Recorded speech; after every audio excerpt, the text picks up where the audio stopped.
Hey guys, ఈరోజు చందమామ కథ తన వరకు వస్తాయి. అనగనగా ఒక ఊరిలో రామన్న అని ఒకతను ఉండేవాడు. రామన్న చిన్నతనంలోనే తన తండ్రిని కోల్పోతాడు.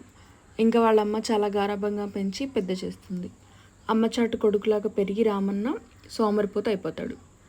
ఊర్లో వాళ్ళ సాయంతో రామన్నకి పెళ్లి జరుగుతుంది.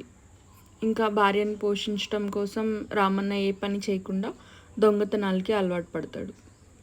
తన భార్య శాంతి ఎంత చెప్పినా వినకుండా రామన్న దొంగతనం చేసి చాలా డబ్బులు కూడబెడతాడు.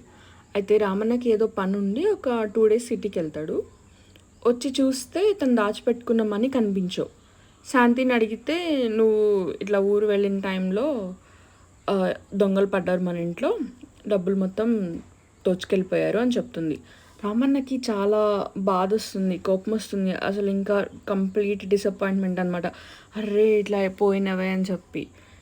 అప్పుడు శాంతి అంటుంది, నువ్వు దొంగతనం చేసి దాచుకున్న డబ్బులు పోతేనే ఇంత బాధపడుతున్నావు, అలాంటిది చాలా కష్టపడి సంపాదించి దాచుకున్న వాళ్ళ డబ్బులు నువ్వు దొంగిలిస్తే వాళ్ళు ఇంకెంత బాధపడతారు, నీకు అసలు అర్థమవుతుందని చెప్పి. అప్పుడు రామన్నకు అర్థమయ్యి నేను ఇంకా దొంగతనాలు మానేస్తానని శాంతి మీద ఒట్టేసి చెప్తాడు. ఆ తర్వాత శాంతి డబ్బులు తెచ్చిచ్చి రామన్నకు చెప్తుంది, డబ్బులు పోలేదు, నేను దాచిపెట్టాను, ఇకనైనా మనం నిజాయితీగా బతుకుదామని. రామన్న ఆ డబ్బులతో ఒక చిన్న వ్యాపారం స్టార్ట్ చేసి అప్పటి నుండి శాంతి రామన్న ఇంకా చాలా హ్యాపీగా ఉంటారు.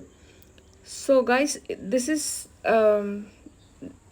Is the essence behind the being true.